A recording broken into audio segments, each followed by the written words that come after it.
That's a good song. Yeah. Hello there. It's 3:00 on a Tuesday, and we all know what that means. Another riveting episode of Behind Breaking Bond. Joining me today is my long lost friend. Introduce yourself. Hey, Andy Kahn, Director of Victim Services, just fresh back from Glacier National Park. And let me dispel any rumors since I was in Montana the same time that the Unabomber passed expired. away. That's right. Ooh. Coincidence? I think not. I think not. Let me dispel that I had zero to do with Ted Kaczynski. Isn't that what every guilty person says? I didn't do it. It's not me. Nicole, introduce yourself. I'm Nicole Kristoff, and I'm the Deputy Director, Crime Stoppers of Houston. Yes, you are. Tell us about your trip.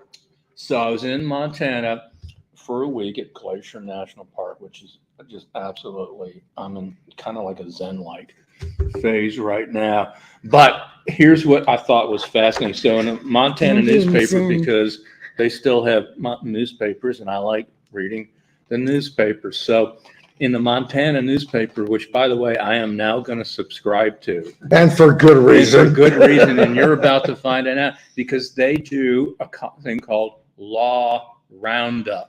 So, and each paragraph is what the police departments put in and submit. So I'm going to have Nicole read the first one, because this is the headline is right. Resident throws shade at man on bicycle. Throws shade? Throws shade. Right. This is true stuff. You can't make this stuff up. Read the first one. This is really good. A resident was suspicious that a man on a bicycle was another shady character, allegedly leaving a drug house. Yes. They wanted the Kalispell Police Department to check around the area because they had noticed the amount of shady people was increasing. How do we define shady people? Another one talks about, what was this about? People talking nasty. A couple was moved along after they allegedly had been passed out on the grass all day with a dog locked in a crate. They were moved along. Let's move along. Move along now. Move along. Real crime, real stories in the state of Montana. I mean, this headline right here, the Houston Chronicle: man makes effort to share his intentions. All right. Read the first one. And then we'll get off Montana. Okay. Oh, wait. Which one are you want me to read? This one? Yeah. This is breaking. Well, he was Montana pointing news. at this one. Yeah. A man in his mid-30s who was wearing glasses reportedly asked an employee if there were cameras outside the business. When they said no, he responded, "Good, because I'm going to stab this guy out here." I mean, there's no camera, so okay. Do y'all have cameras? No, Good, because I'm fixing to stab this guy. This is why we have cameras, right? Because it people like this. It is. Does this make you want to move to Montana? I makes me want to hum the theme song of Andy Griffith. Right. I mean, it's kind of nice to think that that the headline is resident throws shade at man. Right. Well, the reporter or the person that wrote that is young. Right. So. Yes. Yeah. There'll probably some people scratching their head. What does that mean? What does he mean throwing shade? There's puppy stuff in here too. There is. There is puppy stuff in here. So a woman with a partially shaved head and pink hair had a puppy in a I forget now. The cop got on her for being mean to the puppy. Don't be mean to puppies. Especially in the state of Montana. They're not going to have it now. Right, anywhere. Don't be mean. That's right. Do not be mean to a puppy. Transients. He only likes cats and raccoons. Transients reportedly approached two pedestrians and were, quote, being nasty. Yeah. How do you define being nasty? What does that mean? I'll defer to Nicole on being. How would you define being nasty? Let's see. Yeah, I think I'm going to pass. I mean, because if you were like, I'm looking around cursing outside. at someone, I guess that would be being nasty. Cursing at someone, showing body parts. That would be nasty too. Expelling bodily fluids. Yeah. Calling them Nasty. names. That's being Yeah. nasty. There's one more. We'll read. A woman. A woman, yeah, a woman with a partially shaved head and pink hair. I guess she stood out. Allegedly dropped a puppy and pushed it with a stroller. An officer advised her to be more careful handling the very small puppy because it was still learning how to behave. I like this cop.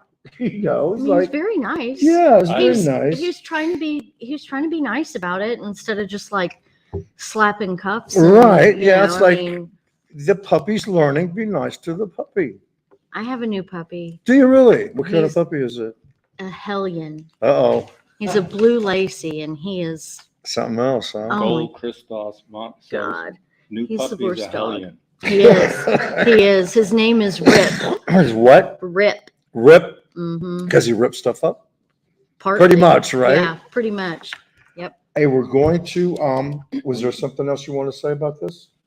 No, I think we should actually do a show in Montana and get their police. I- department. You need to put your. I do, and I phone do. This is- I kept it on for one reason, because I wanted to remind myself about something. One of the things we want to talk about, you pointed this out to me this morning, that it is Gun Violence Prevention Month. Yes, Mm, Harris okay. County Commissioners Court passed a resolution stating that June is National Gun Violence Awareness Month. So what does that mean? That means that you're not, I guess, Now you are aware. Now we're aware. we're Yeah, supposed to be cognizant that you shouldn't be using a gun in the commission of a crime. And I guess it's just to make everybody aware that we do have problems with Mhm. the With issue. gun I think we all know that. I Yeah. think we all know it's a problem. And it's like, if Commissioner's Court, if you want to really do something, right? I mean, it's sort of, you can't just, okay, it's Gun Violence Prevention Month.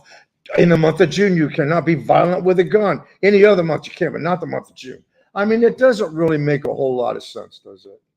It's, it's a feel-good measure, but of course that was easily dispelled within the last 48 hours. Right. Because we had, what, a weekend of nonstop Mhm. Yeah, there was, shootings. Matt Seedorf put that up there, yeah, there was a multiple shootings at a bar over in the Galleria area. I mean, it's like, it's a constant thing. And one of the reasons that I kept my phone on when I know I shouldn't is because if you go to our website, there's a really good editorial, Gun Violence in Texas. How bad will it have to get before we see change? And one of the things that it's the editorial piece points out is that, remember Deputy Darren Almendarez, his widow spoke to lawmakers, and rightfully so. We saw where catalytic converter theft became, it was upgraded, right?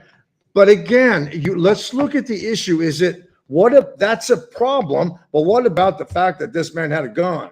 Mhm. It's like Texas lawmakers just don't really seem to want to go there when it comes to looking at that part of gun violence, doing something about it. I mean, I know we're in Texas and we all love guns, we love our guns and all that, but we need to do something. Something has to be done.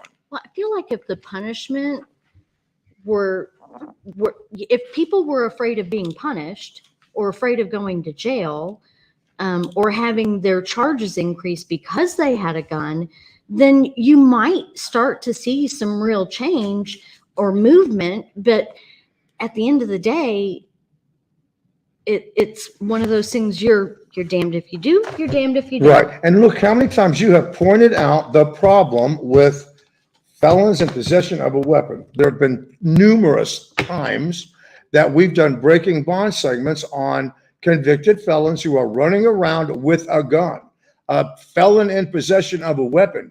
And some judges act like, well, that's no big deal. Here's a PR bond. Just go your Every own way. month, pretty much 30 to 40 defendants every month in Harris County who are charged with felon in possession of a weapon, that's a firearm, or even possession of a prohibited weapon, which is a machine gun. Right. That still blows me away. Me too. You can get a PR bond for, remember the one we did that was found with 43 guns? Yeah. Who was out on a PR bond. And didn't we just have a Crime Stoppers case that? Yeah. So this past month, we had a tip. It was possession of a controlled substance tip. we were able to seize 469 grams of meth, Wow. which is a $58,000 street How do you value. measure 460? I don't know, right? That's why I have the Oh, sweet and low okay. packet. Now, This what is would that 1 gram. that would be a gram of meth? This would be 1 gram. And then the guy also had 1,000 grams of cocaine. So that's $132,000 worth of drugs. And then 5,491 grams of promethazine. What is that? What is that? It's a name also for phenergan. It's like a anti-nausea, antihistamine kind of thing, Yeah. but it's widely abused by people that have opioid addictions. Can you pronounce that again? Promethazine. That's good. I'm impressed. I'm I impressed. would butcher that. I would butcher that. Me too. But beyond the $200,000 worth of drugs, the guy also had 7 weapons, $7,500 worth of guns. Wow. That were also removed based on one tip. And again, when someone has a machine gun, I mean, I'm sorry, but you're up to no good if you have a machine gun, right? I mean, you don't need a machine gun One to would protect assume. your home. That would One be would a assume. question for your viewers, how you do the Fox, Oh, the foxhole. Fox poll, right? Yeah. So what would the question be? Do you have a machine gun? And if so, why? We Why do have- you have one? I have a machine gun. Do you really? Yeah. I run around with it. No, I'm kidding. I don't. I don't run around with I'm it. going to change teeth with you. You got a machine Hold on, gun. let me look But at no, the we do. file here. My husband has, and my husband's a gun enthusiast. Yeah. We're hunters as Yeah. well, and so he got it as a novelty kind of thing. Yeah. And when we're at the ranch, we shoot. Fire it. Yeah, Yeah. at the ranch. Right. We're not like running around town Right. with a machine gun. Downtown. We got a machine. Yeah. And You're when not gonna when get you say pulled over machine with it. gun, Right. I Yeah. think of like, the 20s and 30s with the Gangsters. You gotta you get it know? right. Right. But- Tap, tap, And stuff. I have no problem with anybody having a gun. I have Right. no issue with that. I don't have If a you're problem. legal. Right. I don't have a problem with people hunting. I am this huge animal lover. I couldn't kill a deer. I think they're beautiful. I couldn't shoot one. I have relatives and friends that do it all the time, and more power to them. I don't have any problem with them doing it. It's just something that I couldn't do. No, 'cause Yeah, here- and here- that's everybody's we'll different. take a Right. look at this guy that's now wanted because we actually now have a reward out Oh, for his arrest. He was out on bond for unlawfully carrying a weapon. He had a firearm in a car. Mhm. So he's all right. And then a couple months later, he gets pulled over again and charged again. So keep in mind, you're already out on bond, so they give him another bond. So Right. now we're out on 2 bonds. And a couple of weeks ago, he's charged with 2 counts of aggravated assault with a deadly weapon. And you'll probably guess what the deadly weapon was. A gun. Bingo, right there. And now he's what I'd be curious, wanted. was it the same gun all 3 times? That's a Yeah, very that's a good valid question. We will look into that. Because theoretically, it should have been taken away from him, correct? If he's a felon and he's caught with a gun, would they not? But he's not a felon because he was just charged, wasn't Oh. convicted in this, and that's the other thing. So Oh. he was out on multiple bonds. And he's yet to be convicted. Right, he's yet to be Yeah. convicted. I That's gotcha. why. And I can kind of understand where a situation like that does create a whole other series of problems. And I can see where a judge is sitting there, well, you haven't been convicted of anything yet. Sure, right. But obviously I think it looks suspicious when the same person is repeatedly arrested and you're charged with the same sort of offenses. If Right. you are innocent, how do you keep ending up in this situation, right? Exactly. Where you're charged with similar crimes? We had another big Crime Stoppers case, right? Was it when I was When you away were- in Montana tending to other business besides Monkey Ted business. not the Kaczynski. Unabomber. Right. Yeah, while he was attending Yeah. to other I was business. just away Away. on business. But what was the other one that I saw? The body in the U-Haul? Yeah. That you don't normally run. What?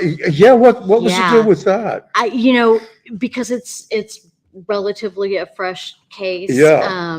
We don't have A On the whole lot. nonprofit side, we don't have all the details. There Right. was a body in a U-Haul. Yeah. But we got a tip that said, hey, there's a body wrapped up in plastic in a U-Haul. And there sure was. And whew, And it had been in the U-Haul for a while, right?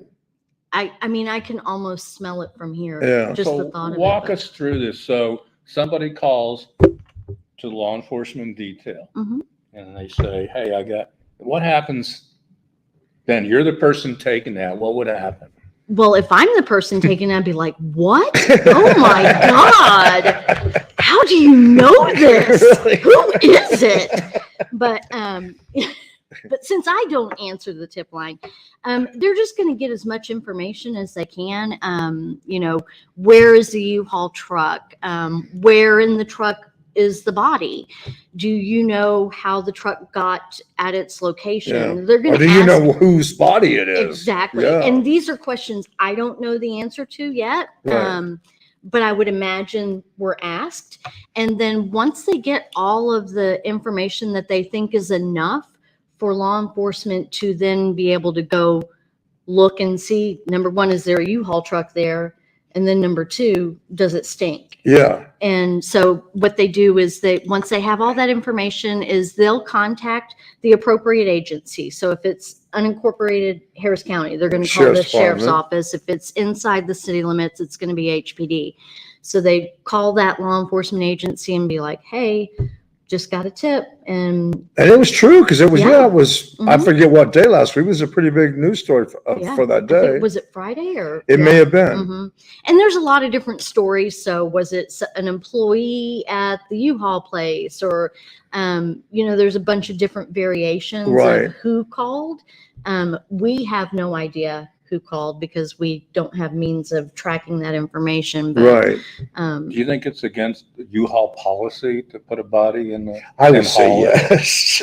I mean, I would Wow. think that the cleaning fee on that Right. would be, that's just, it's so sad to think that somebody was wrapped up and left in a U-Haul Yeah. for God knows how long. And the U-Haul had been towed to that location. So how long it had Wow. been sitting somewhere else. Right. And it almost makes Ugh. you think that it was the person that rented the U-Haul that was in, right? Because come on, you'd be a pretty bad killer if you rented a U-Haul in your name. Oh, I know, I'll put a body in it. It's not well thought out. You're going under the assumption that all killers use common With sense, right. And that just is not the case. Right. They're already, obviously, and I'm not saying this, to make light, but you've got a Taylor nickname already for the person, right? Lay it on us. The U-Haul killer. The U-Haul killer. Everybody's got the U-Haul killer. I mean, would you bring that? I can see, back, if Kelly Siegler was still a prosecutor, the U-Haul would be brought up to the courtroom, and they let's all walk in the U-Haul. There was a mattress over here, right, and a set of dressers over here. Yeah. Oh yeah. my! I mean, it's really at the end of the day a tragic story. It is, and heartbreaking, and God only knows who the tipster is. I right? mean, was it the killer? Yeah. Was it somebody that knew that the killer did that? Right. Was it somebody that worked at the U-Haul place? I mean, it was pretty specific to say that. Right. There's a dead body in a U-Haul. Yeah. Yeah. I mean, but we get a lot of specific. Oh, you did so good on the drug. I know, but now she can't say I can do promethazine, but I can't do specific. But we got a tip one time on a FSRA fatality case. The tipster did not. For those that don't know, what's an FSA? Failure to stop and remember 8. Hit and run fatality. There you go. And the tipster basically was like, look, I don't know who this person is, but they are outside my apartment right now fighting with their boyfriend. And he just told her, you've gone and killed somebody this time. So, I mean, the tipster had a lot of information because she overheard this argument. Yeah. But, it had nothing to do with the suspect or the actual crime. So there could be a lot of ways that someone would have quite a bit of information. You know, I will never understand why somebody would do that, because really the law is kind of in your favor as long as you stop. If you stop, Because, I mean, Texas is not a real friendly pedestrian state. I mean, you know what I mean? No. It's sort of like, if you stop, more than likely you're not going to be charged with a Right. crime. No, it's when you flee. That's then it right. becomes- That's when it Right. becomes You a just crime. Stop, right. But they're probably drunk. They might not have a driver's license. They might not have insurance. There's They some might reason, be yeah. scared to death. Yeah. I mean, we saw somebody get hit by a car right outside the building one time. And I mean, it freaked me out. Yeah. I never will forget on one of those just years ago, you know, when true crime shows, this woman had gone out partying and she hits this guy. He's like impaled on the front of her car. She drove the car home and into the garage. With the guy on, Yes. How long did she drive? that's How do you, commitment. did you cover that? No, it was in some other state. It was on one of these, you know, Oh, okay. true crime kind of shows. Mhm. Pretty crazy. That It's a is strange crazy. way to get an Uber home, right? Right. We've really gone around the block with this We have. conversation We today. have. We started out with gun. No, But gun started violence- that and well, we talked yes. on Montana. What do we got? What It's are we been a doing? potpourri of information. A smorgasbord. There you go. What do we got? We're doing something tonight? Yes, tonight's breaking bond is it's a real tragic one. It kind of goes back to ones that we've done in the past where you've got a defendant who was out on bond, did not abide by the conditions of bond at all, pretty much, and bond revoked. One day later, he's back out, and now, and he allegedly took the life of a father of four, a young man who has twin daughters that are 5, a son that's 3, a baby that's just a few months old. I mean, it is one of those that shouldn't have happened. No. The old adage that we've been consistently doing. The bond was revoked. You got that right, and then 24 hours you immediately reinstated it. Yeah. I mean, right here. I mean, you're looking at the violation report. We pre-trial, the electronic monitoring, unable to reach the defendant at this time, and then this is a great question. How would the court like to proceed? Yeah. And the court proceeded by yanking him for one day. One whole day. That will be on tonight's Breaking Bond on Fox News at 9. I'm glad you're back, Andy Kahn. On a personal Thank you for note, joining us, I Nicole. want to thank our employee, Teresa Salazar's mom, who went and drove all the way to Mexico and brought me back these incredible chiclets. That's nice. Right. I mean, the fact that someone would take all the time to drive Specifically to get you Specifically To get chiclets. to get chiclets, these, you know how much these cost there? probably a quarter. Close, $2.25. What? I mean, a whole bag. But do you, when you eat those, do you eat like one whole little package of them Yes. at the same? You have So, to. I mean, Yeah. it really, yeah. Yeah, you have to. And also, I don't really, if I had to rank the colors here, it would be the red cinnamon. Is it hot cinnamon? Yeah, it Yeah. is. It's pretty. This is what we work with. So, again, if you would like your very own pack of gum, you know how to find me. We are not compensated Right. by this particular We are not company sponsored. in any way. He's just doing a free So, commercial for them. seriously, if there's any media outlets that are looking there, it's really, there's not much to this story. There's But- not. You know, I just found out recently, I don't know if it's his favorite, but it's up there. One of Randy's favorite candies, or Oh, sarsaparilla? Well, you talking about Hemlock? and I'm like, Peeps. geez. Yeah, I'm a big Peep fan. You either hate them or you love them. Well, there's 2 hates here, so I can tell just by You the hate facial Peeps? You don't like them either? facial expressions. No. No. I don't mind doing like the chubby bunny when you put a bunch of peeps in your mouth and you try to talk. I Yeah, don't mind that. But you don't like eating But them. like to actually, Can you film Oh, I yourself like it. doing that? That we would be did- interesting. We did do that one year at Easter time. Yes, I have. That video will be proof. an upcoming live stream Next week. next week. Hey, thank you so much for watching. I really appreciate it. And be sure to watch Fox 26 News at 9 for Breaking Bond. And don't forget tomorrow's Flag Day. That's right. Be kind to yourself and everyone else. Bye.